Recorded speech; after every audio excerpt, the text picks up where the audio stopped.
Mainit ang singaw ng jacuzzi habang magkahalong mga haplos, halik at buntong hininga ni Nori at Maximoff. Mga anak ng dalawang taong minsang itinakdang magwasak sa isa't isa.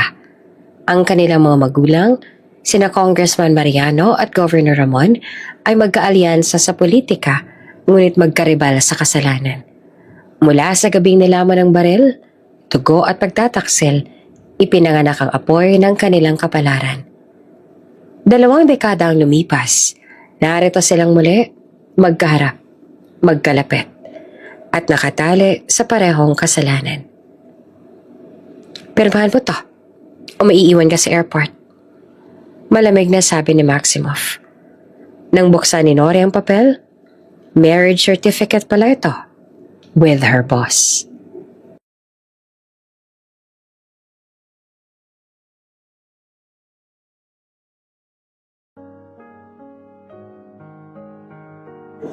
Matalik na magkaibigan sina Congressman Mariano Castro at Governor Ramon Lucien.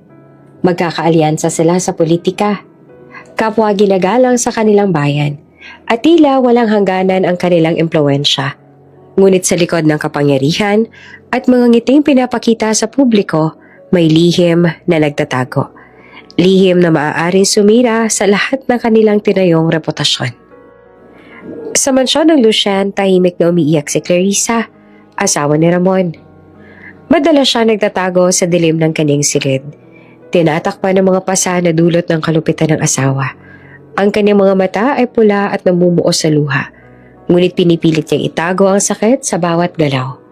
Dito siya natagpuan ni Mariano na dumaan sa mansyon para sa isang pulong sa gabi. Puno ng awa at pagkabahala, inabot niya ang kamay ni Clarissa. Kung buhay pa ang asawa ko, hindi siya matutulad mo. Magdurusa. Bulong niya. Mahina ngunit matapat. Halos nagtaka si Clarissa sa presensya ng kongresista. Ngunit sa kabila ng gulat at takot, may kaunting ginhawa sa kanyang dibdib. Samantala, sa kabilang dulo naman ng mansyon, si Eleanor, 9 taong gulang na anak ni Mariano, ay tahimik na nagmamasid. Inosente at mabait. Tila hindi niya lubos na iintindihan ang bigat ng mga pangyayari sa paligid. Nakamasid siya sa mga taong kumikilos sa gabi ng selebrasyon, sa mga nakangiting mukha na may tinatagong lihim, at sa bawat tunog na humahalo sa hangin. May kakaibang kaba ang kanyang puso. Si Maximo naman, 19 na taong gulang at anak ni Ramon, ay tahimik sa isang sulok. Masalimuot ang iniisip niya. Puno ng bigat at ng responsibilidad na minsang ipinasa ng kanyang ama sa kanya. Hindi siya basta-basta nakikihalo sa kasiyahan. Nakatingin siya sa paligid. Obserbahan ang bawat kilos sa mga tao sa paligid. Ramdam niya ang tensyon. Ang hindi maipaliwanag na pag-aalangan sa bawat kite at bawat halakhak na nagmumula sa lobby. Gabi na ng ika-50 kaarawan ni Ramon at ang mansyon ay nabalot ng mga tunog ng tugtugin, halakhak ng mga bisita at mahinang hagikik ng mga nagtutulungan sa selebrasyon. Ngunit sa ilalim ng liwanag ng mga chandelier, may mga daing at sigaw na hindi narinig ng karamihan. Ang mga mata ng mga taong may lihim, may palihim na nagbabantay, at ang hangin ay may dalang kakaibang pangamba. Sa isang madilim na siwang ng pinto, napatingin si Eleanor. Halos hindi siya makagalaw sa takot at gulat. Ngunit bago siya makasigaw o makaalis, marahang dumating si Maximo at tinakpan ng kanyang bibig. Ang mga mata niya ay seryoso at puno ng pangamba. At sa isang iglap, ramdam ni Eleanor ang bigat ng sitwasyon na hindi niya maintindihan. Sa paligid, ang mga ilaw ay naglalaro sa mga kristal na mansyon. Ang mga anino ay humahalo sa mga halakhak at tinig. At sa labas, ang hangin ay umihihip ng dahan-dahan. Ngunit sa katahimikan, isang tunog ang dumampi sa hangin. Isang putok ng baril ang umalingaw-ngaw. Ang lahat sa loob ng mansyon ay napatingin. Ang oras ay parang huminto at bawat puso ay tumitigil sa sandali. Ang tanong ay nananatili sa hangin. Sino ang tinamaan ng putok na yon? Sa likod ng bawat pintuan at kisame, may lihim na naghihintay na mabunyag. At sa gabing iyon, walang makakaalam kung paano mababago ang takbo ng kanilang buhay. Malakas ang kulog ng gabing iyon. Sa loob ng mansyon, amoy pulbura at dugo ang humahalo sa hangin. Nakatayo si Governor Ramon. Hawak pa rin ang barel na nanginginig. Ang mukha niya ay galit. Galit na galit. Habang sa sahig naman ay nakahandusay si Congressman Mariano. Duguan, walang malay. Sa tabi nito ay si Clarissa. Pilit inaabot ang sugatang lalaki. Ramon, mahinang sambit ni Clarissa at nanginginig. Nangingilid ang luha. Tumahimik ka, sigaw ng gobernador. Sabay itinutok muli ang barel sa kanya. Niloko mo ko? Sa harap ng mga mata ko mismo. Hindi mo naiintindihan, sigaw ni Clarissa na halos mawala ng boses. Hindi mo na ako asawa mula nung una mo akong sinaktan. Naggalit ang panga ni Ramon. Lahat ng meron ka, galing sa akin. At itong isusukli mo? Nanginginig si Clarissa, hawak ang tiyan na may tama ng bala.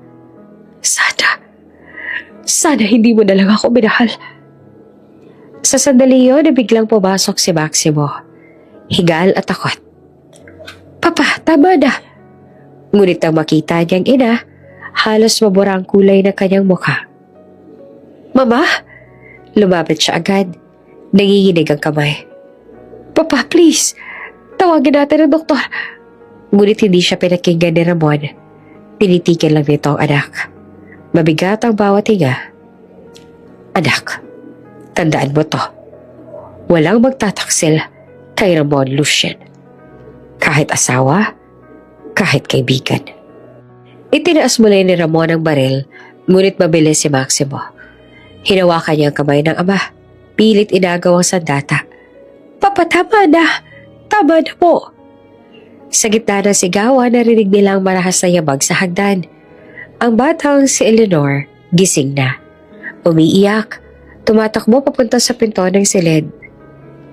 Papa! Sigaw niya. Napalingon si Ramon at sa isang iglap, tumigil ang oras. Ang baril ay muling pumutok. Napasigaw si Clarissa habang bumagsak sa sahig si Mariano. Tuluyan ang nawalan ng buhay. Kuya Max! Iyak na Eleanor. Pero bago pa siya makatakbo, hinila siya ni Maximo at tinakpan ng bibig. Huwag kang maingay. Bulong niya na halos wala sa sarili. Huwag kang magsasalita, Eleanor. Please. Sa labas, nagsimula ng sumigaw ang mga kasambahay. Gulat sila sa mga putok. Governor, may nangyari kay Madam Clarissa. Bilisan mo, sabi ni Maximo. Sabay hawak sa kamay ni Eleanor. Tumakbo sila pababa ng hagdan. Halos madapa. Ang bata umiiyak ng walang tunog, habang ang mukha ni Maximo ay punong-puno ng luha at takot. Paglabas sila sa main gate, bumuhos ang ulan. Ang mga ilaw ng sasakyan ay nagmisulang kidlat sa dilim. Binuksan ni Maximo ang pinto ng kotse. Isinakay ang bata at mabilis na pinatakbo ito palayo. Sa loob ng sasakyan, tanging tunog ng ulan at hagulhol ni Eleanor ang maririnig. Kuya Max, patay na si Papa? Mahinang tanong ng bata. Nanginginig. Hindi naman sumagot si Maximoff. Pilit niyang pinipigilan ng luhang gustong bumagsak. Tahan na, Eleanor. Ilalayo ka sa lahat ng to. Hindi mo na kailangang makita pa. Pero, si Tita Clarissa, si Tito Ramon, wala ka na kailangang balikan. Mahinang sagot ni Maximoff. Halos pabulong. Lumipas ang ilang oras ang pagmamaneho sa gitna ng ulan. Sa bawat kanto, lumilingon siya. Takot na baka may sumunod. Hanggang sa marating nilang isang lumang bahay sa dulo ng bayan. Bahay ng dating katulong ng pamilya nila, si Aling Martha.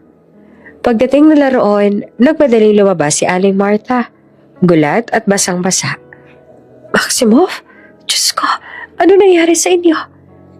Wala ng oras, Nanay Martha. Mabilis sabi ni Maximoff. Pakiusap. Itago mo tong bata. Huwag mong sasabihin kahit kanino kung nasaan siya. Tumingin si Aling Martha sa bata. basang-basa at takot. Sino siya? Siyang anak ni Congressman Mariano. Sagot ni Maximoff. Mahina ang boses. Simula ngayon hindi mo na siya kilala bilang Eleanor. Ang pangalan niya na ay Nori. Nori? Ulit ang matanda. Ano nangyari sa kanyang ama? Napayoko si Maximoff. Walang lumabas sa sagot. Sa halip, inilagay niya sa mesa ang isang sobre. Puno ito ng pera at mga dokumento. Nay, sapat na yan para mabuhay kayo. Huwag na huwag mo siyang dadalhin kahit saan. Sabihin mong ulila siya. Galing sa Maynila. Walang magtatanong. Lumapit si Nori. Yakap ang maliit niyang bag. Kuya Max, hindi ako sasama kung aalis ka. Dito ka lang, please. Lumuhod si Maximoff. Hinawakan ang maliit na mukha ng bata. Hindi pwede, Nori. Delikado. Kapag magkasama tayo, hahanapin tayo ni Papa. Pero natatakot ako. Bulong ni Nori na umiiyak. Alam ko, sabi ni Maximoff. Pinipilit gumiti. Pero kaya mo to. Matalino ka, matapang ka, katulad ka ng tatay mo. Inilagay niya ang kamay ng bata sa kamay ni Aling Martha. Alagaan mo siya, nanay. Huwag mo siyang papabayaan. Balang araw, babalikan ko siya kapag okay na ang lahat. Tumango si Aling Martha habang ang luha ay bumagsak din. Pangako, anak. Tumalikod si Maximoff, ngunit bago siya tuluyang makaalis, narinig niya ang boses ni Nori. Kuya Max, huwag mo akong iiwan. Babalikan mo ako dito, ha? Huminto siya. Hindi siya lumingon, pero bumagsak ang luha sa pisngi niya. Simula ngayon, mahina niyang sabi. Hindi mo na ako kailangang tandaan. Mabagal siya naglakad papunta sa kotse. Habang sa likod ay patuloy ang iyak ng bata. Sa bawat hakbang, parang dinudurog ang puso niya. Pagpasok niya sa loob ng sasakyan, matagal siya nakatingin sa rearview mirror. Nakikita niyang maliit na anino ni Nori sa pintuan. Hawak ni Aling Martha, umiiyak. Pumikit siya sandali, pilit tinitigilan ang paghinga. Kaya mo bang kalimutan ako, Eleanor? Pabulong niya, halos hindi marinig. Pag-andar ng kotse, tuluyan ang nalamon ng dilim ang kalsada. Sa likod ng ulan, naiwan ang isang bata at ang simula ng lihim na dudugtong sa kanilang dugo magpakailanman. 22 taon na ang nakaraan mula ng gabing nilamon ng putok at sigaw ang lumang mansyon ng mga Ramon. Ang dating batang umiiyak sa ulan ngayon ay isa ng babaeng puno ng tapang at lihim. Si Nori Santos. 26 na taong gulang. Maganda, matalino at matatag. Sa harap ng salamin, inayos niya ang suot na blazer at bahagyang pinisilang kwentas na luma ngunit mahalaga. Sa loob ng maliit na pendant, naroon pa rin ang lumang litrato ng kaniyang ama. Papa, mahina niyang bulong. Ngayon, ako naman. Sa labas sa bintana, tanaw niya ang napakalaking gusali na may nakasulat, Ramon Holdings Corporation. Isang pangalang matagal niya nang gustong kalabanin. At ngayong araw, sa unang pagkakataon, papasok siya dito. Hindi bilang kalaban, kundi bilang sekretarya ng CEO. Ang lalaking minsang nagligtas sa kanya. Habang naglalakad sa main entrance, ramdam ni Nori ang mga matang nakatingin sa kanya. Malinis ang paligid, moderno at bawat hakbang niya ay tunog ng kumpiyansa. Ngunit sa ilalim ng mahinihingiti, may panginginig ng damdamin. Halo ng kaba, galit at hindi matukoy na sakit. Paglapit niya sa front desk, ngumiti ang receptionist. Good morning, ma'am. Interview for executive secretary position? Tumango naman si Nori. Yes, Nori Santos. Ma'am, please proceed to the 25th floor. The CEO himself will conduct the final interview. Halos mahulog ang dibdib ni Nori. Siya mismo. Pero hindi siya umatras. Mahigpit ang hawak niya sa bag habang sumasakay ng elevator. Sa bawat ding ng palapag, bumabalik sa isip niya ang gabing iyon. Ang dugo, ang iyak, at ang boses ni Maximoff na nagsasabing, ilalayo kita. Pagbukas ang pinto sa 25th floor, bumungad ang tahimik ngunit marangyang opisina. Mga salamin, tanawin ng lungsod, at malamig na hangin ng aircon. Sa gitna ay nakatalikod ang isang lalaki. Matangkad, matikas, suot ang dark suit. Ang tinig niya ay malamig at matatag. Miss Santos? Tumango si Nori. Yes, sir. Dahan-dahan itong lumingon. Si Maximoff Lucien, ang dati niyang Kuya Max. Ngayon ibang-iba na. Matipuno, seryoso, at malamig ang mga mata. Wala ni bakas ang batang lalaking minsang humagulgol sa ulan. Please have a seat. Malamig niyang sabi. Habang tinitingnan ng mga dokumento, tahimik si Nori. Pero sa loob niya, kumakabog ang puso. Ito na nga ba yun? Maraming aplikanteng gusto ng posisyon na to, sabi ni Maximoff. Pero nakita ko sa record mo you're top of your class. Multilingual. May karanasan sa administrative work. Bakit naman gusto mo maging sekretarya? Tumingin siya ng diretso sa mga mata ng lalaki. Dahil gusto ko matutunan kung paano magpatakbo ng isang imperyo. Sagot niya na kalmado, pero may bahid ng determinasyon. Bahagyang kumunot ang noo ni Maximoff. Imperyo? Hindi lang negosyo, sabi ni Nori, kundi kung paano kontrolin ng mga tao sa paligid mo. Tahimik.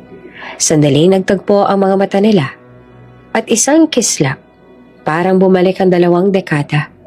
Ang batang umiiyak sa ulan at ang lalaking iniwan ng lahat para iligtas siya. Ngunit agad din itong binali ni Maximoff. Interesting, sabi niya. You speak like someone who knows what power feels like. Maybe I do. Mahinang sagot naman ni Nori. Matagal siyang tinitigan ni Maximoff. May kung anong familiar sa mukha ng babae. Pero hindi niya mawari. Miss Santos, wika niya sa bandang huli. Ikaw ang bagong sekretarya ko. Start tomorrow. Tumayo si Nori. Mahinhing ngumiti. Thank you, sir. Paglabas niya ng opisina, halos hindi niya maramdaman ang kanyang mga paa. Nasa elevator na siya nang bumuga ng malalim na hininga. 20 taon, Kuya Max. Bulong niya sa sarili. Hindi mo na ako kilala. Pero ako, hindi kailanman nakalimot. Kinabukasan, maagang dumating si Nori. Tahimik niyang inayos ang mesa. Sinure ang mga dokumento. Tinimplahan ng kape ang kanyang bagong amo. Pagdating ni Maximoff, tahimik lang siya sa gilid. Pero hindi niya maiwasang mapansin ang bawat kilos ng lalaki. Ang paraan ng paghawak sa ballpen, ang mabigat ngunit desyente niyang tindig. Miss Santos, tawag ni Maximoff. Yes, sir. May ipapadala kang file sa legal department. At isa pa ayusin mo ang schedule ko with Governor Lucero. He wants a lunch meeting. Noted, sir. Habang naglalakad siya papalabas ng silid, napansin ni Maximoff ang kwenta sa leeg ni Nori. Nice pendant, sabi niya bigla. Napatigil naman si Nori. Thank you, sir. Luma na po ito. Family heirloom? Something like that. Mahina niyang sagot. Ngumiti si Maximoff ng tipid at formal. Take care of that. Hindi lahat ng lumang bagay ay dapat kalimutan.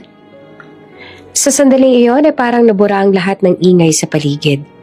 Tumama ang tingin ni Nori sa mga mata ni Maximoff at doon, sa likod ng malamig na anyo, parang may bahid ng lalaking minsan niyang tinawag na Kuya Max. Ngumiti siya, may halong pait at pagtatago. Handa ka na bang makilala muli ako, Kuya Max? Bulong niya nang makalabas na siya sa pinto. Sa labas, ngumiti siya sa sariling refleksyon sa salamin. 20 taon ng pananahimik. Ngayon, sisimulan niya na ang pagbabalik. Tahimik ang buong palapag ng opisina nang pumasok si Nori kinabukasan. Ang tunog lamang ng kanyang takong sa marmol ang naririnig. Hawak niya ang folder ng mga bagong kontrata. Ngunit ang tibok ng kanyang puso, malakas, hindi mapigilan. Alam niyang darating ang sandaling ito. Pagbukas niya ng pinto sa opisina ni Maximoff, agad siyang sinalubong ng malamig na boses. Close the door. Ang hindi alam ni Nori, nagpaimbestiga na rin pala si Maximoff. Sumunod siya. Maingat na isinara ang pinto. Nakatalikod si Maximoff, nakatingin sa tanawin ng syudad mula sa salaming bentana. Ang sikat ng araw ay bumabagsak sa balikat niyang matigas at puno ng tensyon. Tahimik ang pagitan nila hanggang sa muling magsalita si Maximoff. Mababa at may bigat. Hindi ba't niligtas sa kita noon? Dahan-dahan siyang lumingon at sa unang pagkakataon, hindi na malamig ang mata niya kundi puno ng galit at pagkalito. Inilayo na kita para mabuhay ka. Bakit mo ba gustong harapin ang kamatayan mo? Humakbang si Nori palapit. Hindi siya natakot. Sa halip, may kakaibang tapang sa bawat salita. Matagal ko nang pinili ang buhay na to. Ang pagbabalik ko rito, hindi para mamatay. Tumingin siya ng diretso sa mga mata ng lalaki, kundi para tapusin ang lahat ng dapat tapusin. Napakunot ang noon ni Maximoff. Tigilan mo na kung ano man ang pinaplano mo, Nori. Hindi mo alam kung anong klaseng tao ang hinaharap mo. Ngumiti siya na mapait. Hindi na akong batang pasteta si Eleanor na kilala mo noon. Tumigil naman si Maximoff sa paghinga. Bahagyang lumaki ang mga mata. Eleanor? Ang pangalan ay tila bumalik mula sa nakaraan. Isang tinig ng batang umiiyak sa dilim. Lumapit si Nori ng isang hakbang pa. Oo, ang batang niligtas mo noon. Pero iniwan mo rin sa gitna ng walang kasiguraduhan. Umigting ang panga ni Maximoff. Ginawa ko yun para maligtas ka. Maligtas? Aniya na humakbang papapalapit. O para takasan ang kasalanan ng ama mong pumatay sa tatay ko. Tahimik, ramdam ang bigat ng hangin sa pagitan nila. Hindi mo alam kung gaano mahirap mabuhay na mag-isa. Habang alam mo may utang na dugo na kailangang bayaran. Dagdag ni Nori. Nanginginig ang tinig pero matatag. Kaya ko ng sarili ko ngayon at ipaghihigante ko ang aking ama na nabigo mong ipaghigante ang iyong ina. Saglit na natahimik si Maximoff. Mabilis siyang lumapit. Halos magdikit ang kanilang mga muka. Bantayan mo ang dila mo. Malamig niyang sabi. Mahigpit ang pagkakahawak sa baso ni Nori. Tawagin mo akong duwag ulit at titiyakin kong pagsisisihan mo. Hindi umurong si Nori. Sa halip, ngumiti siya. Mapanganib, matatag at puno ng hamon. Subukan mo. Nagtagpo ang kanilang mga mata at sa pagitan ng galit, may mga halong init na hindi nila maipaliwanag. Parang dalawang apoy na matagal nang patay, ngunit piling pinagsiklab ng sama ng loob at nakatagong damdamin. Dahan-dahan niyang binawi ang braso.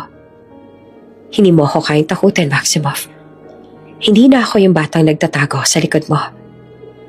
Tumalikod siya at nagsimulang lumakad palabas ng opisina. Pero bago pa siya makalabas, nagsalita si Maximoff. Eleanor, mahina niyang tawag na halos pabulong. Huminto naman si Nori at hindi na lumingon. Ang batang yon? Wika ni Maximoff.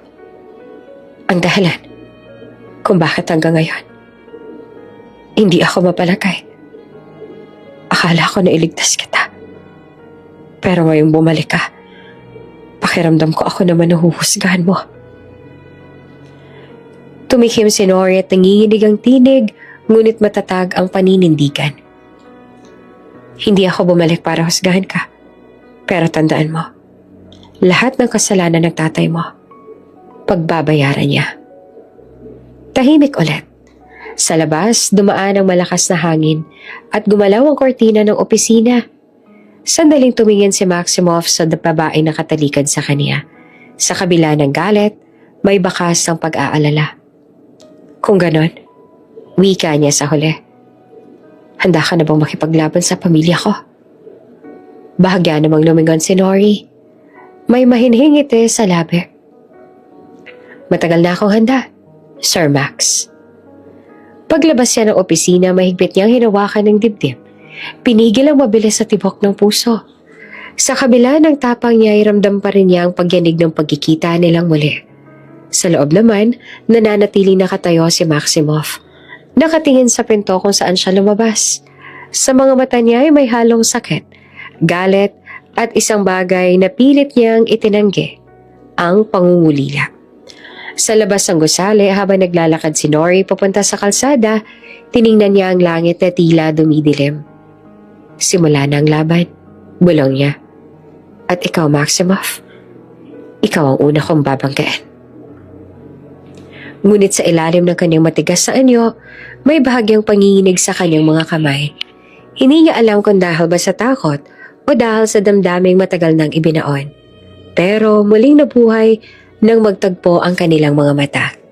At doon, nagsimulang muli ang apoy. Ang banggaan ng dalawang pusong parehong sugatan. Parehong nagtatago ng lihim at parehong may utang na kailangang singilin. Simula noong araw na yon, naging formal na sekretarya si Nori Santos sa opisina ni Maximoff Ramon Lucien. Sa bawat pagpasok niya, damang bigat ng katahimikan. Ang bawat kilos ay pinag-iisipan. Mula sa pag-abot ng kape hanggang sa pagtanggap ng tawag. Ngunit sa likod ng mahinihingiti, may apoy na patuloy na naglalagablab. Tuwing dumadaan si Maximoff, napapatingin sa kanya mga empleyado.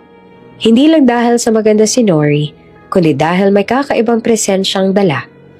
Isang klaseng ganda na hindi basta maaabot, may halong peligro. Ngunit si Maximoff, tila walang pakialam. Nakatutok ito sa trabaho. Malamig, disiplinado. Walang halong halambing o ngiti. Miss Santos, tawag nito isang umaga habang tinatapos ang meeting. Bring me the governor's file. Yes, sir. Sagot ni Nori. Kalmado pero mahigpit ang hawak sa folder. Habang naglalakad pabalik sa opisina, pumikit siya sandali. Governor. Ang pangalan pa lang ay parang laso na sa dila niya. 20 taon mula ng gabing iyon. At ngayon, malapit na siyang makaharap ang lalaking pumatay sa kanyang ama.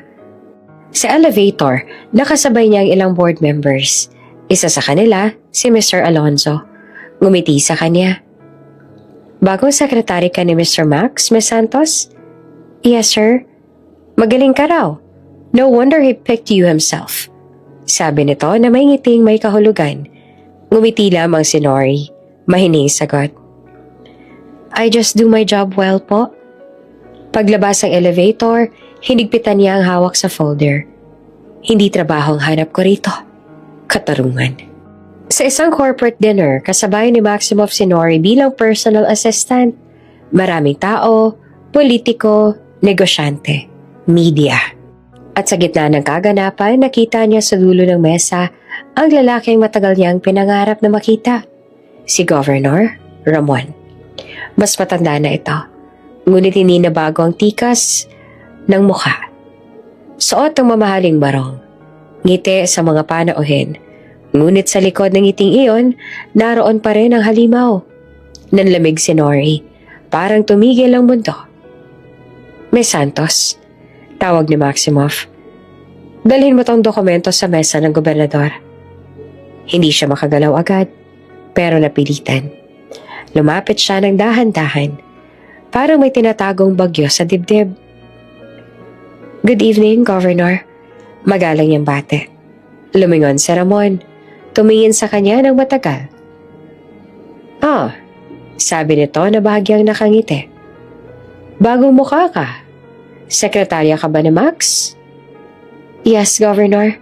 Sagot ni Nori na pilit ang ngiti. Maganda kang bata ka. Marunong pumili si Max.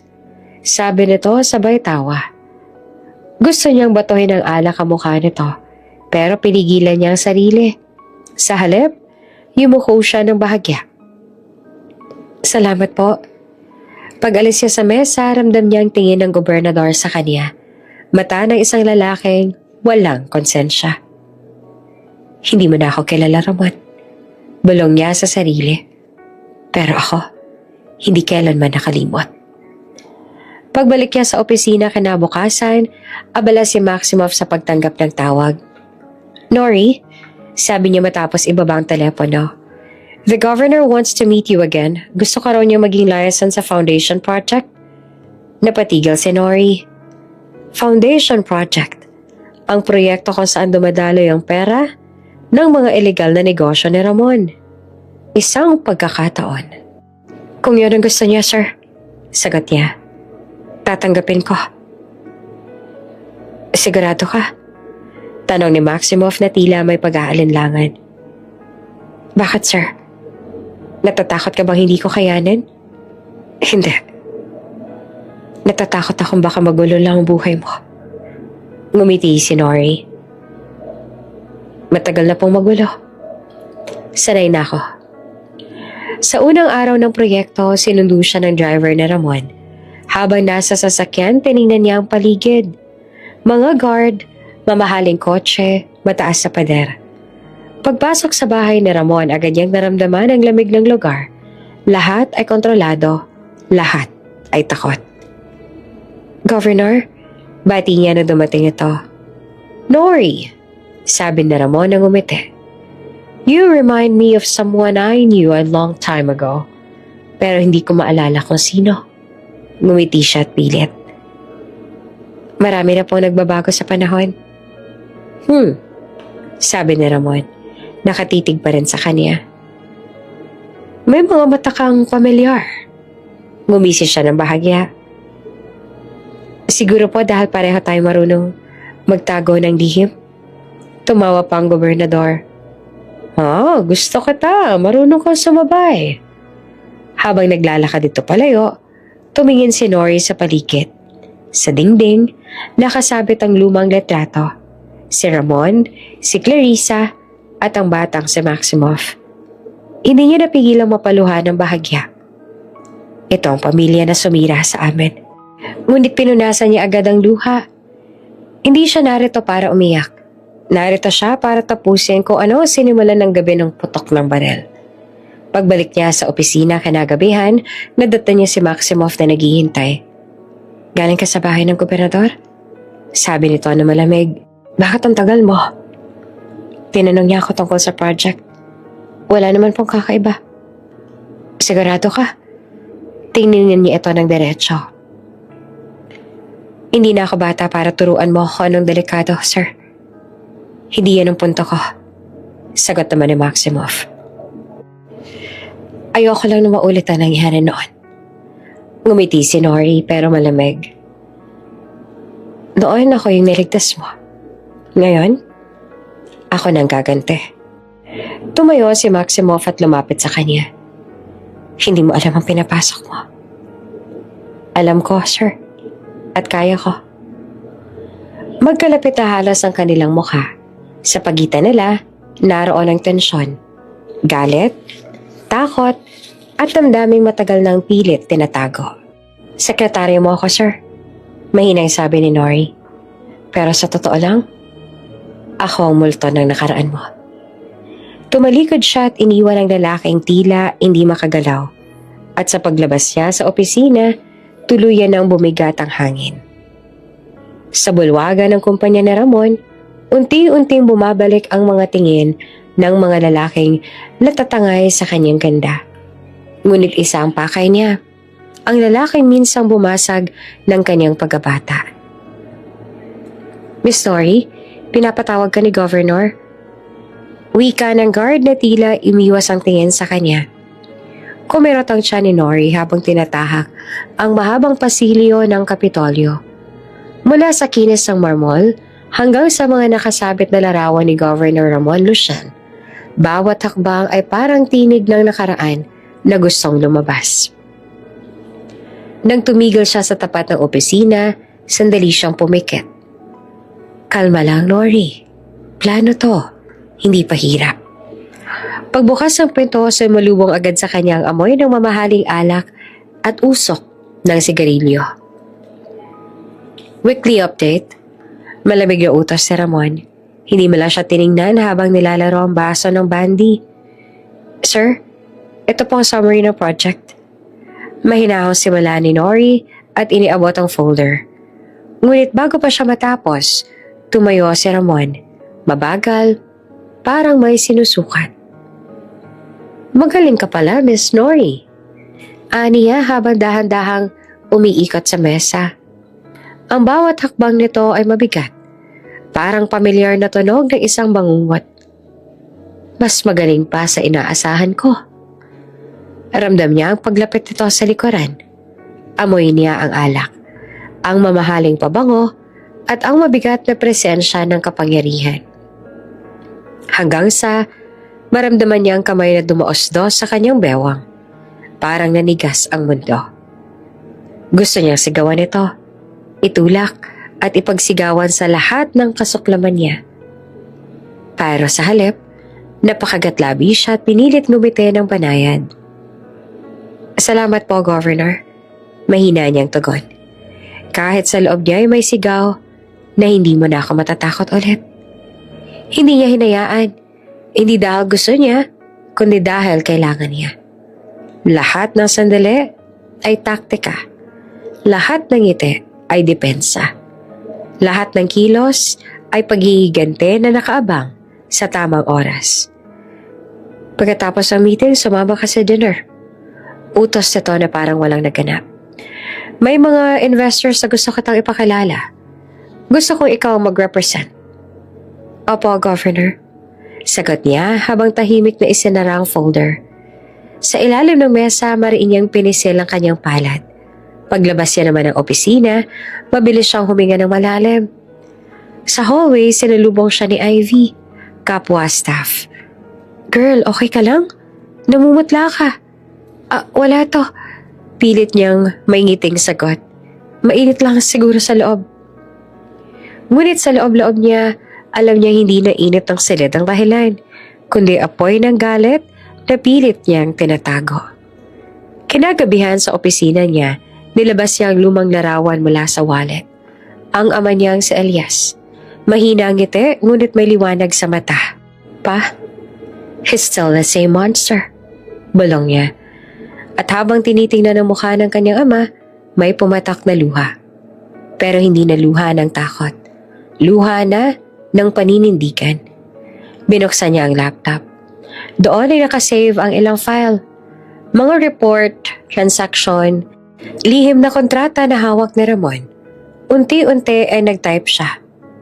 Case file, Ramon Lucian. Phase 1, complete.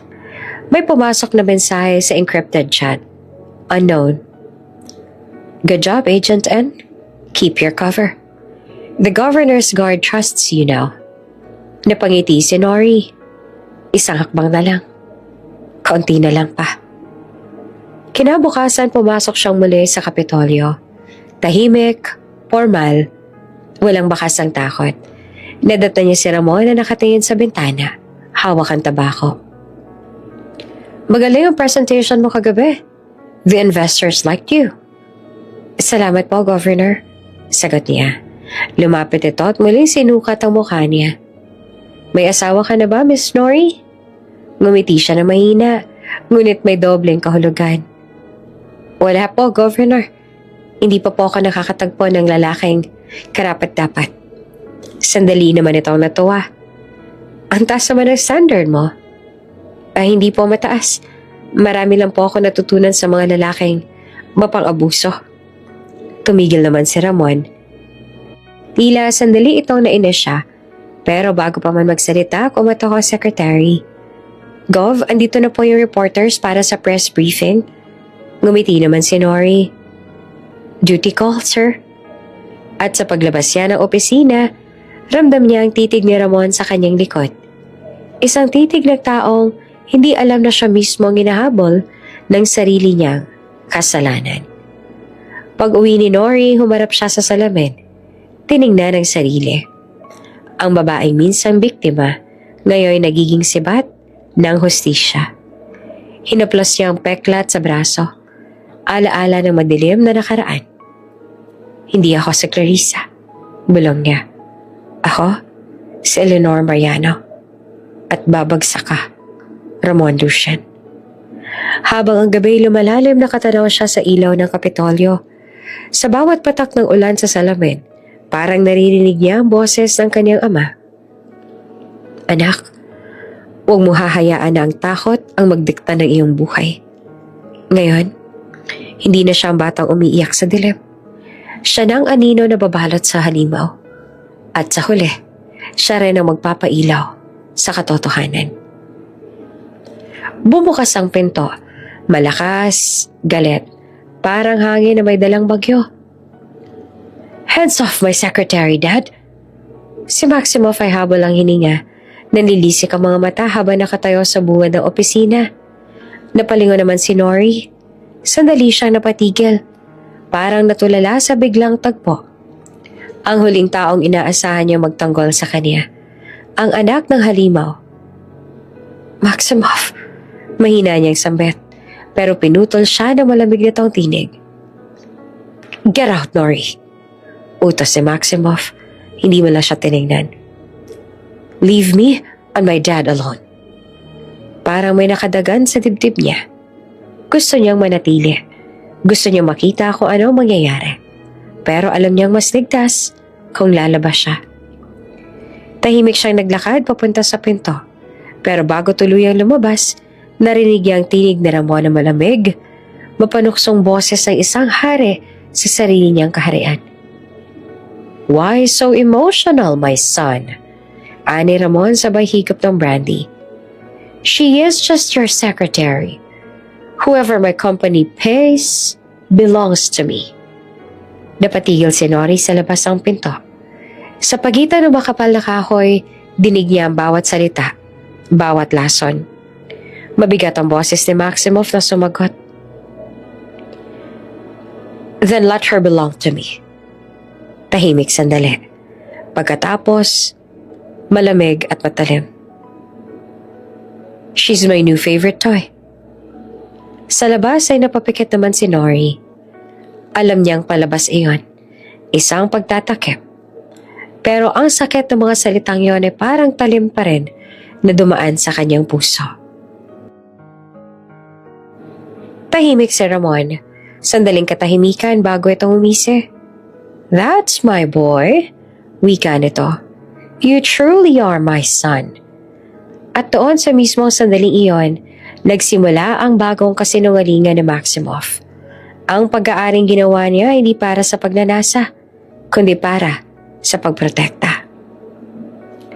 Kinagabihan, nasa rooftop ng Kapitolyo si Maximoff. Hawak ang isang sigarilyo na hindi naman sinisindihan. Dumating si Nori, dala ang isang folder. "Ito po yung mga dokumentong pinapirmahan ni Governor. Ilapag mo na lang dyan."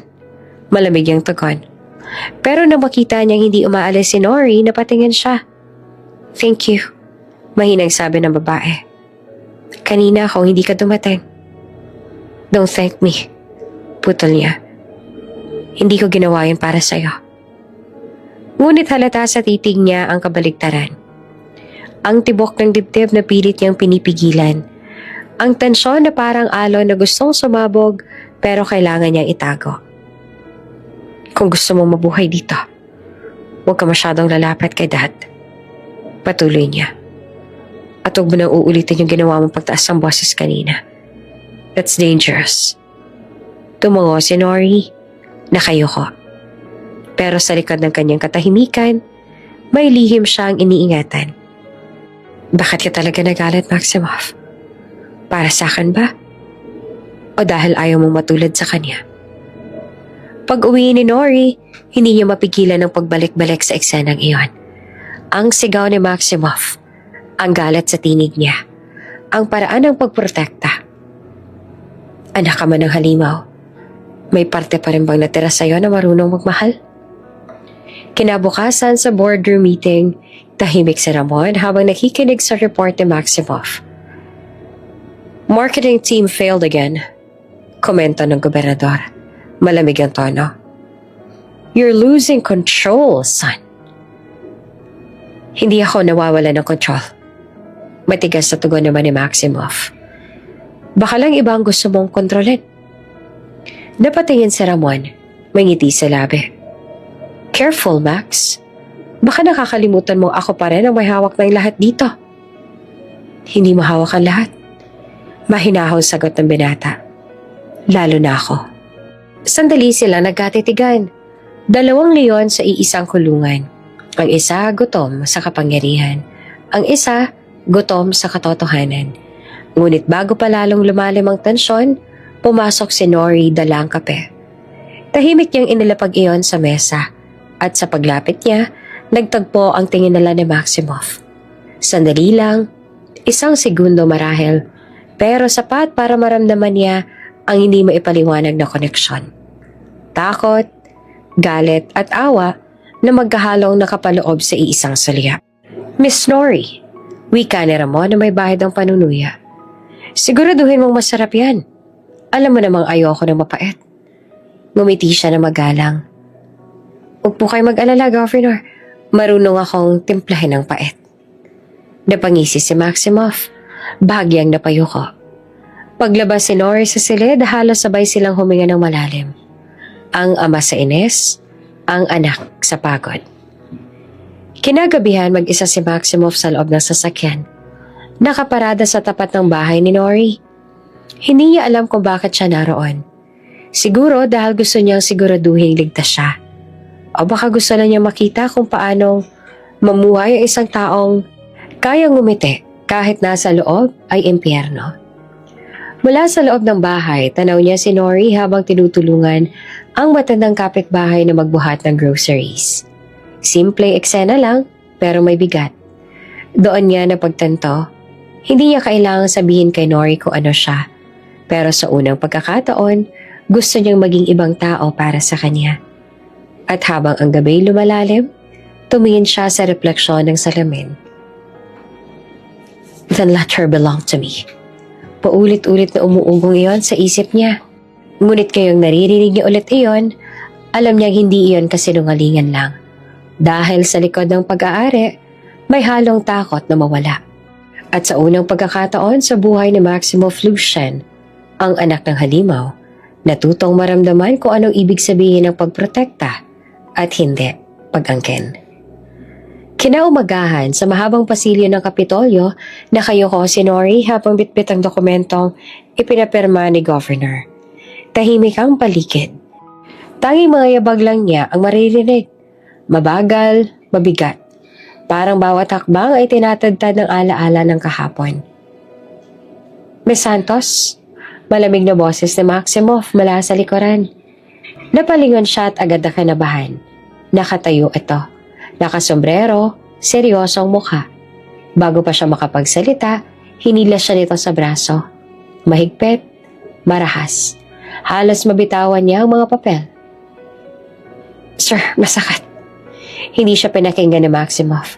Sa halip, binuksan nito ang pinto ng opisina at halos itulak siya papasok.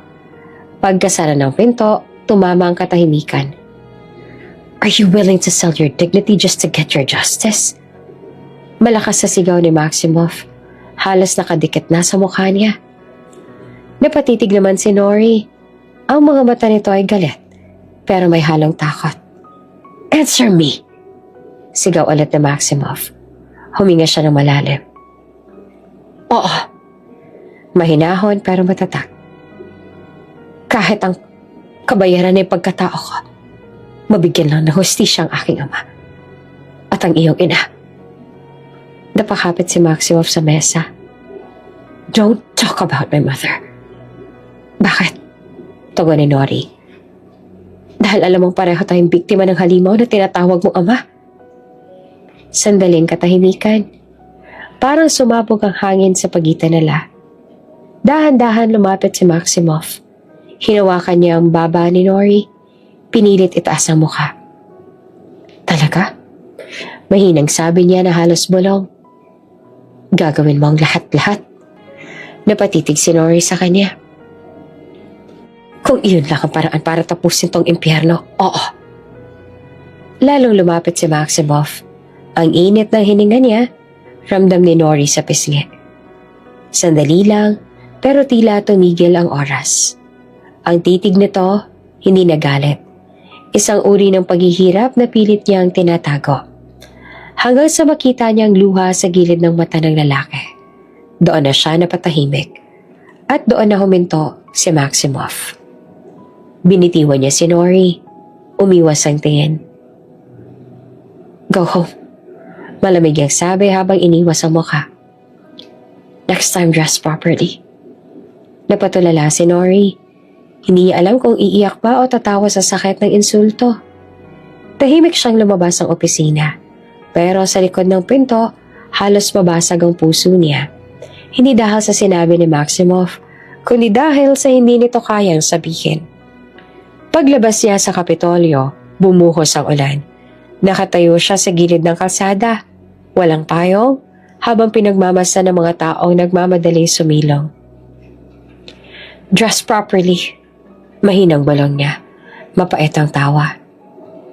Hindi mo alam. Maximoff, naisip niya. Ang damit ay nababasa. Pero ang dinakaw sa akin noon, hindi yon. Yun ang hindi natutuyo. Sa loob ng opisina, nakatayo pa rin si Maximoff. Walang imik. Tinignan ang sariling refleksyon sa salamin. Basang-basa noo sa pawis. Bumagsak ang kamao niya sa mesa. Damn it. Hindi niya alam kung galit pa siya kay Nori o sa sarili. Galit siya dahil ginising nito ang bahagi ng pagkatao niyang matagal nang natutulog. At higit sa lahat, galit siya dahil alam niyang tama ito. Siya man, biktima rin ng ama. Ng kasalanan. Ng pangalan na kailanman ay hindi niya pinili. Kinagabihan nagkita silang muli. Hindi sinasadya. Sa lumang cafe malapit sa simbahan, nakaupo si Nori. Basang-basa, walang payong. Humigop ng mainit na kape. Pumasok si Maximoff, basa rin sa ulan. Nagtagpo ang tingin nila. May paraan para makuha mong hustisya na gusto mo, sabi ni Maximoff habang umuupo sa harap niya. Anong kapalit? Tanong ni Nori na malamig. Tiwala. Napangiti siya na mapait. Tiwala? Sa anak ng lalaking pumatay sa aking ama? Tumitig si Maximoff na diretso at walang takot. Kung kaya mong ibenta ang dignidad mo, kaya mo rin subukang maniwala sa isang taong ayaw mo. Tahimik si Nori. Matagal bago siya sumagot. Kung totoo yung sinasabi mo, bulong niya, simulan mong patunayan na hindi ka kagaya niya. Pag-uwi ni Nori, dahan-dahan niyang binuksan ang lumang kahon sa ilalim ng kama. Naroon pa rin ang lumang retrato. Si Congressman Mariano Castro. Ang ama niyang nakangiti kasama si Governor Ramon Lucien at isang batang Maximoff na may hawak na lobo. Ang bata noon, inosente pa, bulong niya. Pero ngayon, anak na ng halimaw. Hinatak niya ang kortina at sa labas ay kumikidlat. Ngunit sa puso niya, may kakaibang pakiramdam. Hindi lang galit kundi pagkalito. Bakit sa kabila ng lahat, hindi niya magawang kamuhian si Maximoff ng buo? Sa kabilang dulo ng syudad, nakatayo naman si Maximoff sa labas ng bahay ni Nori. Tahimik, nakasandal sa poste.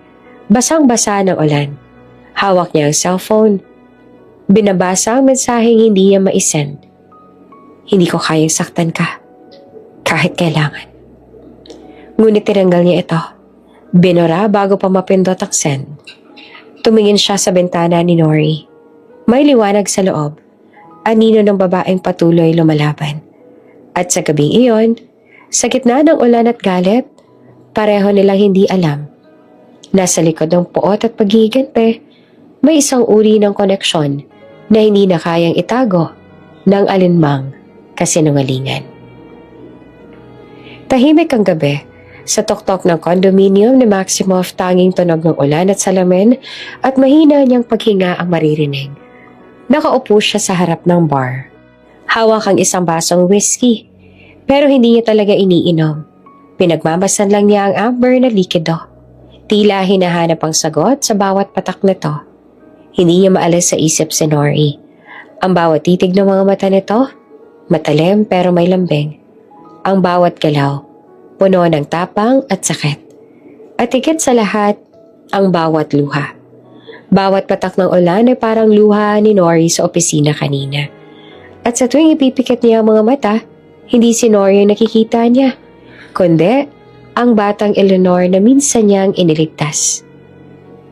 Kuya Max, patay na si Papa. Ang tinig ng batang yon ay malinaw pa rin sa isip niya. Kahit 2 dekada na ang lumipas.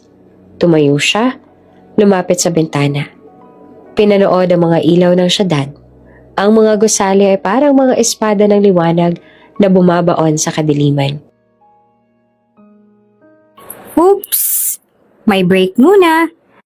Gusto mo bang ma-shoutout dito sa channel ni Ate Jane? Mag-comment lang ng lesson you learned from the latest story uploaded.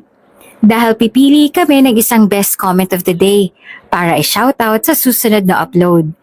Kaya huwag kalimutang mag-iwan ng lesson you learned after you watch this video. Maraming salamat! Shoutout nga pala kina Gerardo Moreno from San Fernando, La Union, Melanie Lariosa from Jeddah, at Jasmine Reynolds. Sa ating mga taga-subaybay, paki-comment naman po sa baba kung taga saan kayo para alam ko kung hanggang saan umaabot ang mga kwento ni Ate Jane at para ma-shoutout ko kayo sa mga susunod pa nating mga kwento. Maraming salamat sa pakikinig.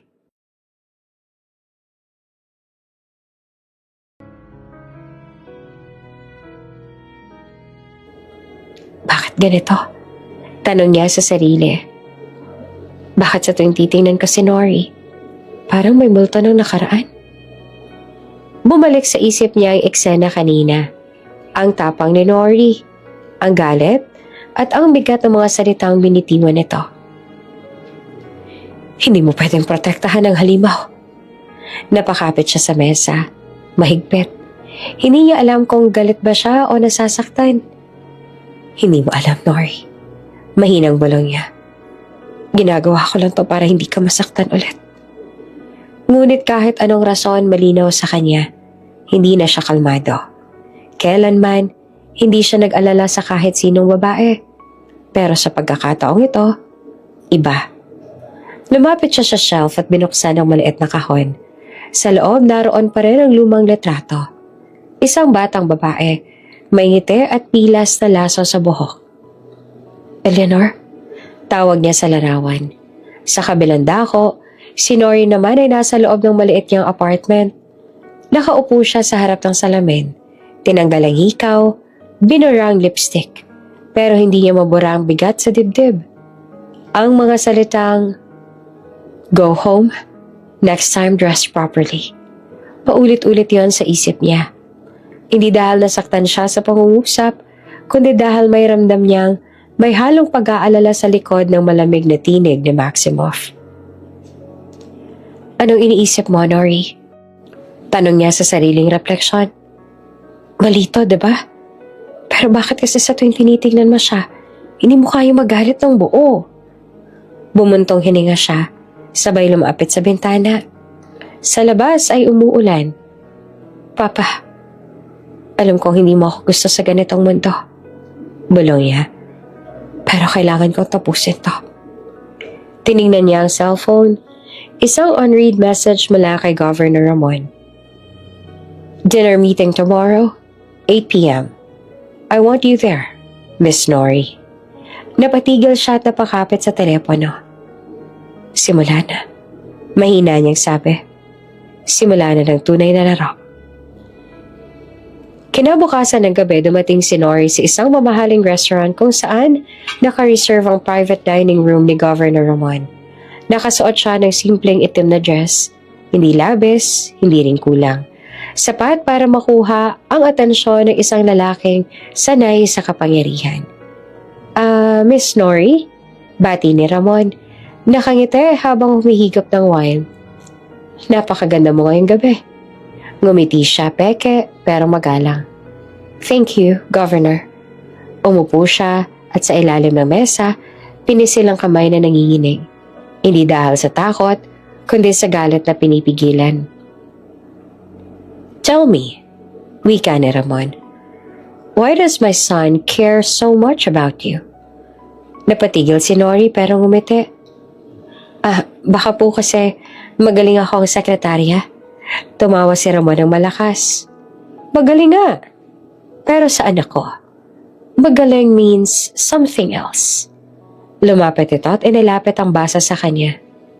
Drink with me. Pinilit niyang umiti at tinanggap ang baso. Pero bago pa siya makasagot, bumukas ang pinto. Sorry to interrupt. Malamig na sabi ni Maximoff na nakatayo sa may pinto. Nakatupi ang manggas, seryosong mukha. Nagtagpo ang mga mata nila ni Nori. Isang tinig na may halong gulat, galit, at hindi maipaliwanag na damdamin. Max, what are you doing here? Tanong na Ramon na bahagyang ines. Making sure you don't ruin another life. Sagot ni Maximoff. Tahimik, walang gumalaw. Si Nori hindi makatingin ng diretsyo. Si Ramon ay ngumisi lang. Oh, so this is how it is, sabi ni Ramon. My son protecting my secretary again. How poetic. Tumalikod si Maximoff, huminga ng malalim. Good night, Dad.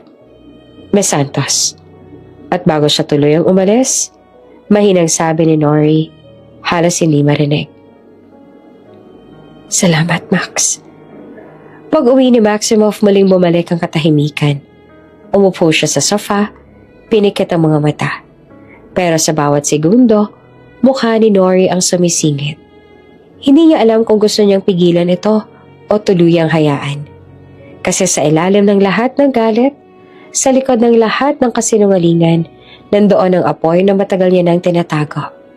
At ngayong gabing tahimik, sa gitna ng ulan at dilim, si Maximoff ay unti-unting napagtanto. Ang apoy na sinusubukan niyang patayin ay ang parehong apoy na nagsisimulang magbigay ng liwanag sa kanya. Madaling araw, tumunog ang cellphone ni Maximoff. Tuloy-tuloy, halos ayaw tumigil. Sir, may apartment ni Miss Nori nasunog. Hindi na siya nagtanong ay mabilis siyang tumayo. Nagsuot ng coat kahit nakapambahay pa at lumabas ang kondo. Habang nagmamaneho sa basang kalsada, ramdam niya ang kabog ng dibdib. Please be okay, dasal niya sa sarili. Sa loob ng ilang minuto, nakarating siya sa lugar. Usok, abo at sigawan ang pumungad sa kanya. Sa gilid din nakita niya si Nori, basa sa ulan, nanginginig, nakaupo sa gilid ng ambulansya. Wala itong dala kundi ang cellphone na bahagyang nadungisan ng uling. Agad niya iyong nilapitan. Nori! Paglingon nito, naghalo sa mukha ang gulat at pagod. Maximoff! Hindi na siya naghintay ng paliwanag. Hinubad niya ang coat at isinaklob sa balikat ng babae. Halika, you're coming with me. Hindi na rin tumutaw si Nori. Tahimik lang siyang sumunod, parang robot na walang lakas. Pagdating sa condo ni Maximoff, pinatuloy niya ito sa loob. Mainit ang ilaw, malinis at amoy kape. Pero si Nori parang wala sa sarili.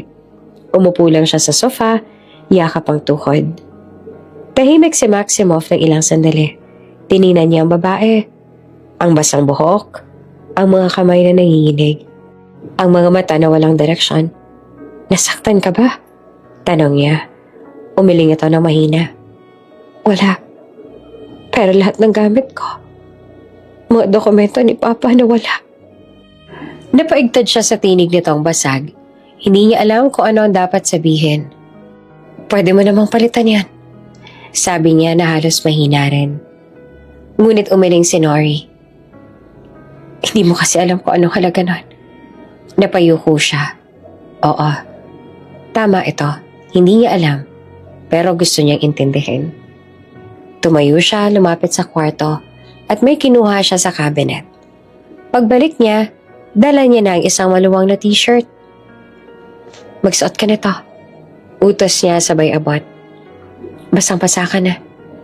Tumango lamang si Nori at dahan-dahan tumayo. Pumasok siya sa banyo. Nang marinig ni Maximoff ang pagbukas ng shower, napabuntong hininga siya. Lumapit siya sa bintana. Pinanood ang mga ilaw ng syudad. Pero ilang minuto lang, bumalik si Nori. Nakasuot ang t-shirt niya. At doon napako ang tingin niya. Halos hanggang tuhod lang ang laylayan. At dahil manipis ang tela, bakat ang hugis ng katawan nito. Agad siyang umiwas, pero huli na. Ramdam niyang kumislot ang hindi dapat kumislot. Salamat, mahinang sabi ni Nori habang pinupunasan ng buhok. May tuwalya ako roon.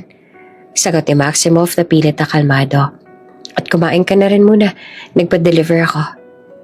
Tahimik silang dalawa habang kumakain. Si Nori tinitingnan lang ang pagkain. Si Maximoff nagmamasid.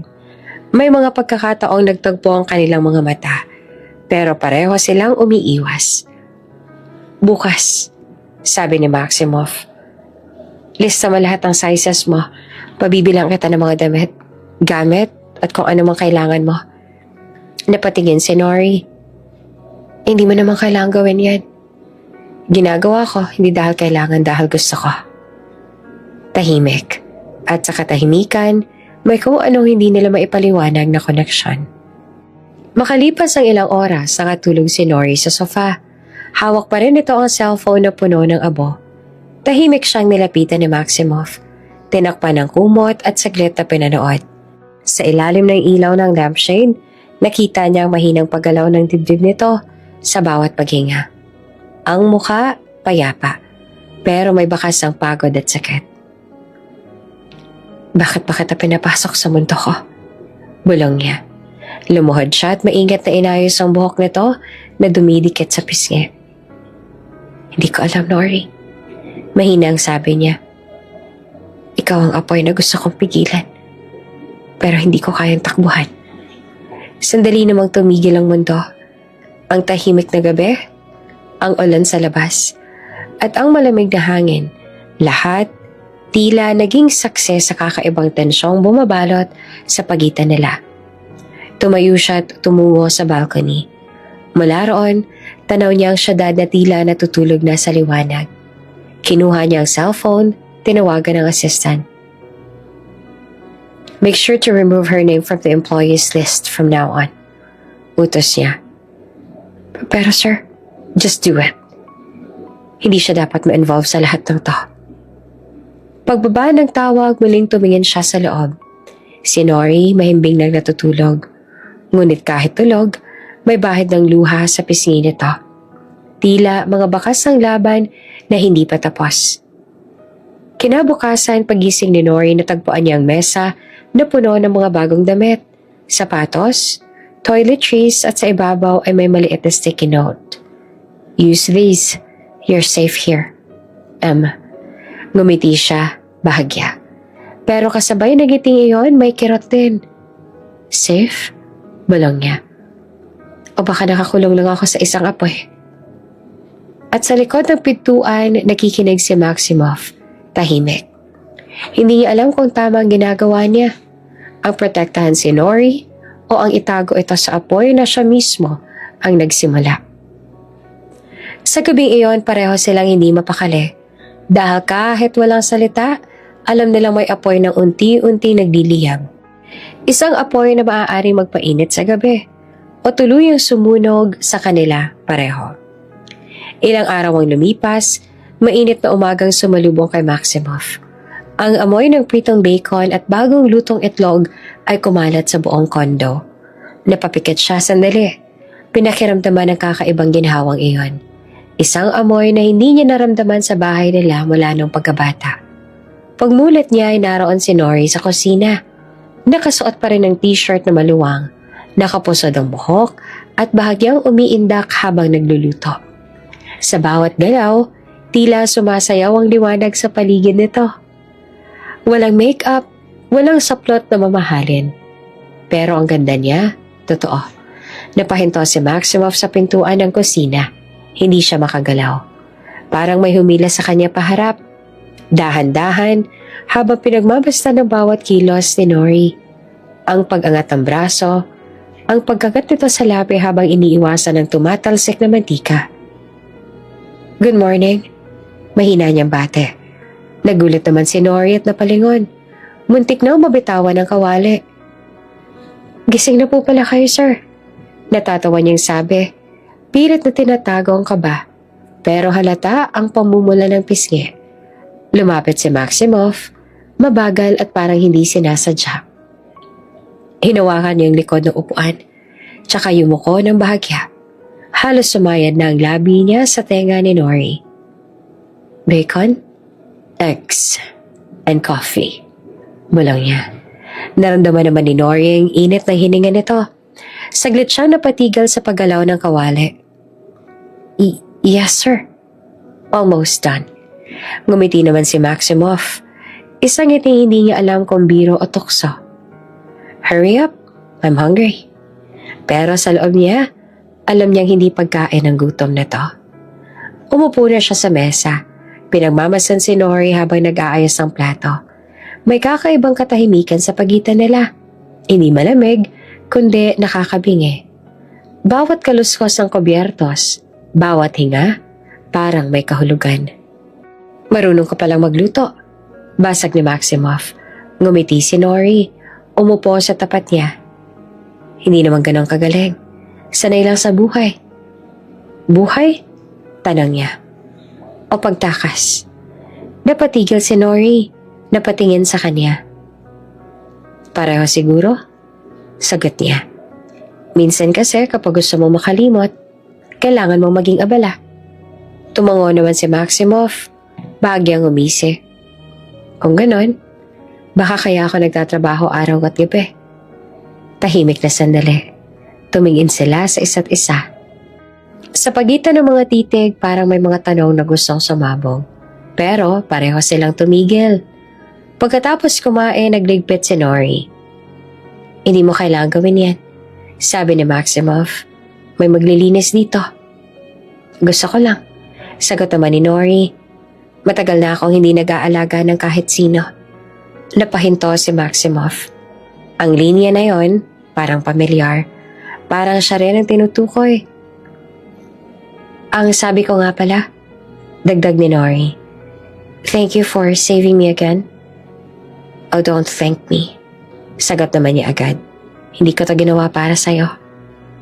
Ngunit halata sa tono niya na hindi yun totoo. Lumapit si Nori at nilapag ang baso sa mesa. Tsaka tumingin ng diretso sa kanya. Hindi mo kailangang magsinungaling, Sir Max. Alam ko kung kailan mo ako pinaprotektahan. At kung kailan mo gustong itago ang totoo. Ang totoo? Napakunot siya ng noo. Ano bang alam mo sa totoo? Ngumiti si Nori na mapait. Nasa tuwing tinitingnan mo ako, parang nakikita mong isang taong dati mong minahal. Nabitiwan ni Maximoff ang tenedor. Hindi mo alam ang sinasabi mo. Alam ko. Sagot niya na halos mulong. Dahil ako yung batang yon, Max. Ako si... Stop. Tumayo si Maximoff at halos mabasag ang boses. Don't say it. Tahimik si Nori. Hindi niya itunuloy. Hindi pa oras. Pagkalipas sa ilang sandali, binalikan siya ni Maximoff sa sala. Tahimik na nagkakape.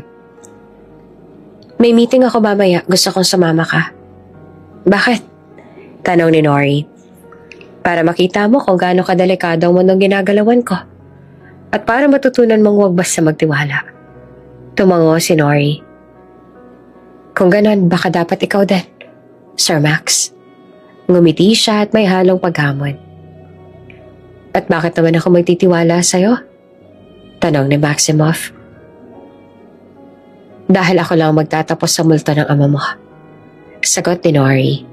Muling natahimik ang silid. Nagtama ang kanilang mga mata at sa gitna ng katahimikan, may halong apoy, galit, takot at isang damdaming matagal nang pinipigilan. Bago umalis, lumapit si Maximoff. Itinaas niya ang kamay ni Nori. Tiningnan nito sa mata. Kung papasok ko sa buhay ko, Nori, siguraduhin mong kaya mong lumabas. Ngumiti naman si Nori na marahan, pero may tapang. Baka naman, sir. Ikaw ang hindi na makaalis kapag pumasok ako. Sandaling natigilan si Maximoff. Pagkatapos, tinalikuran niya ito at naglakad palabas ng kondo. Naiwan si Nori. Hawak ang tasa ng kape. Nakangiti. Hindi ako gutom sa pagkain, Max. Bulong niya sa sarili. Kundi ang paghihiganti ko. At sa bintana, habang tinatamaan siya ng liwanag ng umaga, ang ngiti niya ay hindi na isang babae sa ilalim ng proteksyon. kundi ang isang babaeng handa ng gamitin ng tukso bilang sandata. Pagkaalis si Maximoff, agad na lumambot ang katahimikan sa kondo. Narinig ni Nori ang malakas sa pagsara ng pinto. Kasunod ang mga yabag na unti-unting naglaho sa hallway. Sandali siyang tumayo. Naghintay ng ilang segundo para siguraduhin wala na ito. Saka dahan-dahang lumapit sa opisina sa dulo ng sala. Ang kwartong palaging sarado at hindi niya pinapapasok. Huminga siya ng malalim bago pinihit ang doorknob. Bukas. Tahimik ang loob. Malinis. Halatang maingat si Maximoff sa bawat gamit. Pero sa gitna ng mesa, isang bagay ang agad na nakakuha ng pansin niya. Ang maliit na keychain na hugis bala. Laging may sikreto ang mga taong takot magpakatotoo. Mahinang sabi ni Nori habang inilalakad ang mga daliri sa ibabaw ng mesa. Naghanap siya ng clue. Isa-isang binuksan ng drawer. Mga papeles, mga kontrata, at mga file na may pangalan ng kumpanya. Ngunit sa pinakailalim may isang lumang ledger. Kulay maroon at may tatak na confidential.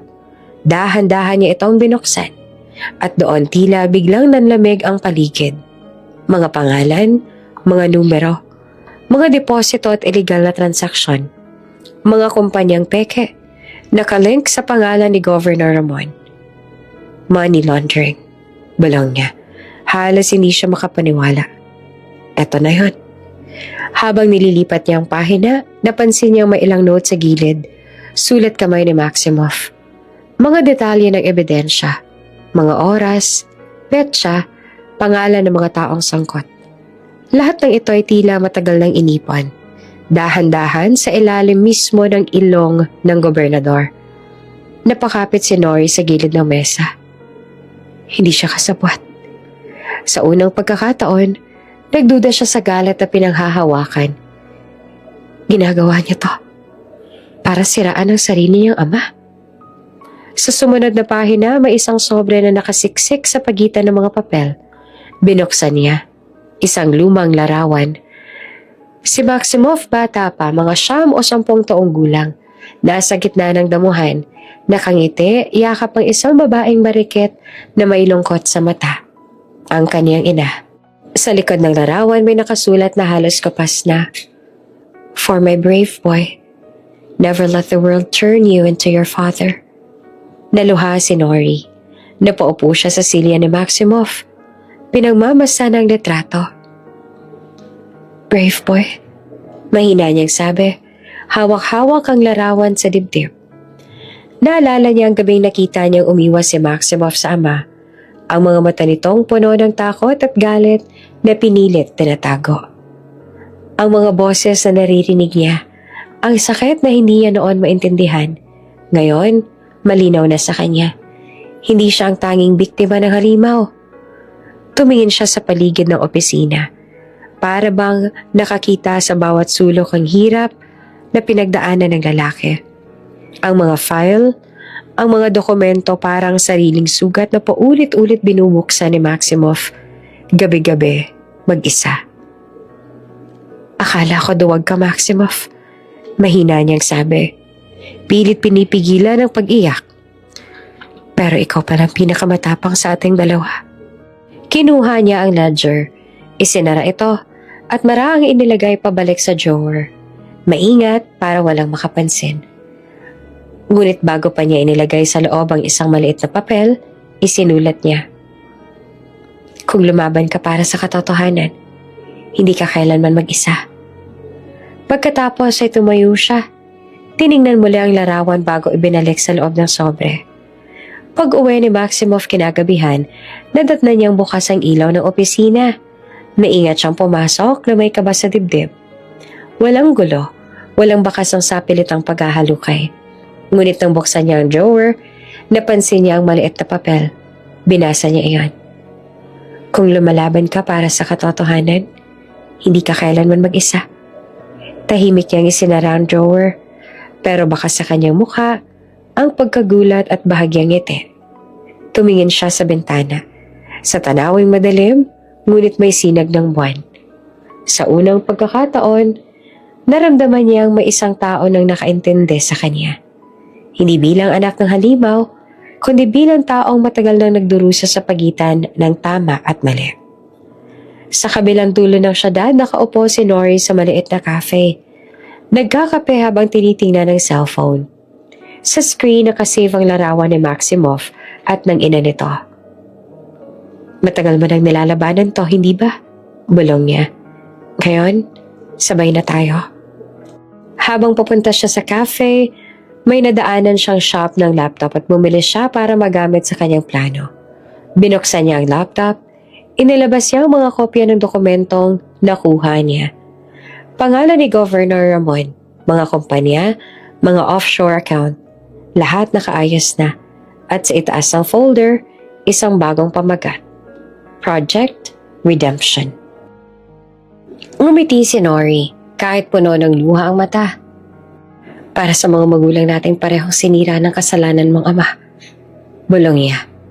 Ngayon, ang mga anak niyo naman ang babawi. At sa labas ng cafe, habang unti-unting bumubuhos ang ulan, ang patak nito ay parang mga basbas ng bagong digmaan. Isang laban ng katotohanan. At dalawang pusong sabay nagigising sa apoy ng paghihigante. Pagod na pagod si Maximoff pag-uwi. Basang-basa ang coat niya dahil sa ulan at halos sumasabay ang bawat patak sa bigat ng kanyang hininga. Tahimik ang buong unit. Tanging ilaw mula sa lampshade ang nagbibigay liwanag sa loob. Pagpasok niya ay natatan niya ang gising pa si Nori. Nakatayo sa gilid ng kusina. May hawak na tuwalya at isang tasa ng kape. Gabi na sir, dapat nagpapahinga ka na. Sabi niya na mahinahon pero halatang pag-aalala sa boses. Tininan lang siya ni Maximoff, walang imik. Napansin ni Nori ang maliit na hiwa sa kamay nito. Agad niya itong nilapitan. Nasugatan ka? Alika dito gagamitin. Ngunit hinila ni Maximoff ang kamay niya palayo. Wag na, hindi ako mahina. Hindi ko naman sinabing mahina ka. Sagot ni Nori na mahina ang tono. Minsan kasi kahit malakas napapagod din. Ang mga salitang yon ay parang pumatak na ulan sa katahimikan ng silid. Tumingin si Maximoff sa kanya at may kung anong kumirot sa dibdib niya. I prepared your bath, sabi ni Nori makalipas ng ilang sandali. Mainit na tubig, may lavender oil, pamparelax. Tumango lamang si Maximoff. You didn't have to. Gusto ko lang makatulong, sagot niya. Pagpasok nila sa banyo malamlam ang ilaw. May mga kandilang nakasindi, kumikislap sa ibabaw ng tubig. Amoy lavender, amoy pahinga. Tumingin si Maximoff sa paligid. Parang hindi siya makapaniwalang may ganitong lambing sa tahanan niya. Hindi ko alam kung kailan huling may ganito. Bulong niya. Nasa gilid lang si Nori, inabot ang tuwalya. Kung gusto mong iwan ko, stay, sabi ni Maximoff na halos hindi narinig. Habang nilalagay ni Nori ang mga basang damit sa basket, naramdaman niyang nakatingin ito sa kanya. Mabigat, matalim, pero hindi galit. Parang hinahanap ang dahilan kung bakit siya naroon. Why are you doing this? Tanong ni Maximoff. Dahil gusto ko makita kang payapa. Tugon ni Nori, halos pabulong. Kahit isang gabi lang. Sandaling katahimikan. Ang tunog lang ng tubig at paghinga nila ang maririnig. Nang lumapit si Nori sa jacuzzi para ayusin ang towel ay nadala siya. Agad siyang sinalo ni Maximoff bago mahulog. Nagtagpo ang mga mata nila. Malapit, halos magdikit ang labi. Ramdam ni Nori ang init ng balat nito kahit malamig ang paligid. Be careful, sabi ni Maximoff pero hindi siya binitiwan agad. Pasensya na, sagot naman ni Nori na mahina, halos walang boses. Ang mga kamay ni Maximoff ay nasa bewang niya at parang ayaw kumilos. Sandali lang iyon, pero sapat na para bumilis ang tibok ng puso nilang dalawa. You should go, sabi ni Maximoff at pilit na nilalabanan ang sarili. Ngunit hindi siya umalis. Sabihin mo umalis ako at panindigan mo. Tugon ni Nori at tinitigan siya ng diretsyo. Tahimik. Ang mga mata ni Maximoff ay puno ng halong galit, pagod at pagnanasa. Pero sa isang iglap, hinila niya ito papasok sa tubig. Basang-basa si Nori. Dumikit sa kanyang manipis sa tela. Ang malamig na tubig ay naging mainit sa pagitan nila. "This is wrong," bulong ni Maximoff at nanginginig ang boses. "Then let's be wrong," sagot naman ni Nori. "Just this once." At tuluyan silang bumigay. Ang halik ay marahan sa simula. Parang tanong kumbaga, kung tama ba. Ngunit nang sumagot ang katawan ng bawat isa ay naging mas matindi. Ang tubig ay umalon-alon kasabay ng bawat paghinga. Bawat haplos, wala silang pakialam kung anong tama o mali. Sa gabing iyon, tanging ang totoo lang ang nanatili. Ang pagnanais, ang pagod, ang dalawang pusong pareho ng sugatan. Nang matapos, tahimik lang silang magkatabi. Nakasanal si Nori sa dibdib ni Maximoff, nakapikit. Parang humihinga ng panandali ang kapayapaan. Si Maximoff naman ay nakatingala. Nakapikit din. Parang pinipigilan ng isang bagay na gustong sumabog. "Wala akong pangakong kaya kitang ipaglaban," mahinang sabi niya. "Hindi ko kailangan ng pangako," sagot ni Nori. "Gusto ko lang maramdaman na tao ka rin." Umihip ang malamig na hangin mula sa bintana. Parang sinasabi ng gabi, lahat ng kasalanan ay may hangganan. Pero sa sandaling iyon, tahimik ang mundo. Nang makatulog si Nori, pinagmasdan niya si Maximoff. Hinaplos niya ang buhok na to at saglit nang umiti. Pero agad na nagbago ang mukha niya nang mapansin ang cellphone sa mesa. Isang notification. Binuksan niya. "The board is watching you. One mistake, and you're out." Matagal niyang tinignan ang mensahe. Sa kanya pinikit ang mga mata. Bumulong siya. Halos walang boses. Then, "Let this be my mistake." Sa labas ay patuloy ang ulan. At sa loob ng kwarto, dalawang pusong parehong nadarang sa apoy. Kahit nasa tubig. Tahimik ang umagang iyon sa opisina ni Maximoff. Sa labas, abala ang mga empleyado pero sa loob ng salamin niyang silid, may kakaibang bigat sa hangin. Si Nori, nakatayo sa harap ng mesa, hawak ang ilang folder ng report. "Sir, eto na po yung mga..." Ngunit hindi niya natapos ang sasabihin. "Magbihis ka." Malamig na wika ni Maximoff. "May flight tayo mamayang hapon." Napakunot noo si Nori. "Flight? Saan tayo pupunta?" "Davao." "Bakit? Hindi mo kailangang magtanong, basta sumama ka." Hindi naman sumagot si Nori. Alam niyang may dahilan, pero kilala niya si Maximoff. Kapag ganito ang tono nito, hindi mo siya pwedeng kontrahin. Pagdating nila sa airport lounge, binigyan siya ni Maximoff ng isang brown folder. "Pirmahan mo to," sabi nito habang nakatingin sa labas ng bintana. "Bakit?" tanong niya na nagtataka. "Pipirmahan mo, iiwan kita rito." Binuksan ni Nori ang folder at nanlaki ang mga mata niya. Marriage certificate. Maximoff, ano to? Halos pabulong pero may halong galit. Kasunduan. Anong kasunduan? Basta magtiwala ka lang. Sagot niya na mababa ang boses. "Nasa Davao ang ebidensya ng hinahanap mo. Pero kailangan natin magkunwaring mag-asawa para makapasok." Natigilan si Nori. "Mag-asawa? May mga taong hindi papayag na makapasok tayo roon kung hindi tayo pamilya. At kung ako lang pupunta, delikado." Sandaling tumahimik si Nori. Tinitigan niya si Maximoff at ang lalaking minsan niyang sinisi. At ngayon ay siya rin nagbubukas ng daan patungo sa katotohanan. "Bakit ako?" mahinang tanong niya.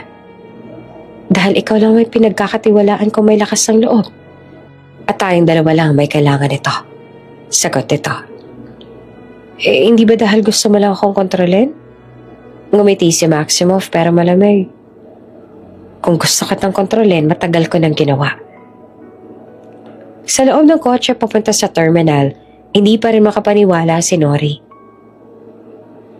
Ginagamit mo lang ba talaga ako, Maximoff? Tanong niya habang nakatingin sa bintana. Ginagamit mo din ako. Sagot nito. Walang pagkaatubali. Pareho lang tayo. Pareho, hindi kita ginagamit. Totoo ba yan? Hindi mo ba ako ginagamit para makalapit ka sa ama ko? Hindi agad nakasagot si Nori. Tama naman ito. Pero mas masakit marinig mula sa kanya mismo. Kung pareho tayong marumi. Mahina niyang sabi. Sana pareho rin tayong handang masunog. Hindi. Tugon ni Maximoff. Ako marumi para may mabuhay. Ikaw marumi para may mamatay. Napatigil naman si Nori. Tiningnan niya ang lalaki. Malamig, diretso pero may bakas ng sugat sa mga mata. Hindi mo alam ang totoo. Mahina niyang sabi. Hindi rin ikaw. Sagot ni Maximoff. Kaya pupunta tayo sa Davao. Pagdating sa VIP lounge, inabot ulit ni Maximoff ang folder. Tapusin na natin to. Huminga ng malalim si Nori. Hindi ako papayag na basta-basta. Wala ka ng oras para magduda. Tugon niya. Kaya kung gusto mong mabuhay, pumirma ka. Sa pagitan ng mga salita nila, ramdam ang tensyon. Parang dalawang sundalong parehong takot magtiwala, pero kailangan. Dahan-dahan, kinuha ni Nori ang ballpen. Ang bawat letra ng kanyang pirma ay parang hukay ng sariling kapalaran. Pagkatapos niyang pirmahan, marahan niyang ibinalik ang folder. Tapos na, sabi niya na malamig ang tinig. Tandaan mo, sagot ni Maximoff. Hindi to tungkol sa pag-ibig. Hindi rin tungkol sa utang na loob. Balik ni Nori. Tungkol to sa paghihigante. Sa loob ng eroplano, magkatabi sila nakaupo sa business class. Tahimik, tanging ugong ng makina ang maririnig. Si Nori nakatingin sa labas, sa mga ulap na dumaraan. Hindi ko alam kung saan mo ako dinadala. Bulong niya. Sa katotohanan, sagot ni Maximoff. At sa panganib, napahinga siya ng malalim. Katotohanan ba o kamatayan? Pareho? Malamig na sabi niya. Pero doon mo makikita kung sino talaga ako. Nilingon siya ni Nori. Sa unang pagkakataon, nakita niya sa mata ni Maximoff hindi lang galit o lamig, kundi takot. Matatakot ka rin pala, bulong niya. Hanggat may mahal ka, nakakatakot. Sagot nito. May mahal ka ba? Ngumiti siya, pero hindi sumagot. Habang umaangat ang eroplano, dahan-dahang pumikit si Nori. Sa isip niya ay bumalik ang mga alaala. Ang sigaw ng barel, ang dugo sa sahig, at ang batang si Maximoff na humila sa kanya papalayo. Hindi niya alam kung sa paglipad na iyon ay patungo siya sa langit ng katotohanan o sa impyerno ng mga lihim. Tiningnan niya ang kamay niya, may suot ng singsing, peking kasal, ngunit tunay na panganib. At sa tabi niya ay si Maximoff, tahimik pero tila may binabalak. Binulong ni Nori sa sarili na halos hindi marinig. Hindi ko alam kung dapat ba kitang katakutan o pagkatiwalaan. Tumingin si Maximoff ng diretso sa kanya. Depende, sabi niya. Kung hanggang saan mo kaya magsinungaling. At sa labas ng bintana, ang mga ulap ay kumikislap sa liwanag ng araw. Puti sa labas, pero sa ilalim, may aninong gumagalaw. Isang paalala na kahit gaanong kataas ang lipad nila, ang kasalanan ay lagi naghihintay sa lupa. Pagdating nila sa rest house sa Davao, sinalubong si Nori ng kakaibang tanawin. Malawak na hardin ng rosas, mga ilaw na kumikislap sa paligid, at musika ng violin na bumabalot sa hangin. Sa gitna ng hapag, naroon si Maximoff, nakasuot ng puting long sleeve, nakangiti ng bahagya. Hawak ang isang baso ng alak. Welcome to my escape, sabi niya habang binubuhos ang alak sa baso ni Nori. Kalimutan muna natin ang lahat. Ngayon, tayong dalawa lang. Tahimik silang kumain, ngunit bawat galaw, Bawat titig ay puno ng hindi nasasabi. Paminsan-minsan nagtatama ang kanilang mga mata. Si Maximoff malamig ang anyo pero nag-aapoy sa loob. Si Nori tahimik pero puno ng alon ng damdamin na pilit niyang pinipigilan. Nilaro ni Nori ang paa niya sa ilalim ng mesa. Isang marahang dampe sa binti ni Maximoff. Napatigil ito at bahagyang natawa. "Dangerous move, Miss Castro," sabi niya habang tinitingnan ito ng diretsyo. Ngumiti naman si Nori. "I thought you were supposed to forget everything tonight." Tumayo si Maximoff at lumapit na marahang binurang patak ng alak sa labi ni Nori gamit ang hinalaki. "Everybody leave us," utos niya sa mga tauhan. Hindi inalis ang tingin sa babae. Tahimik sila nagsialisan. Naiwan silang dalawa sa gitna ng katahimikan ng gabi.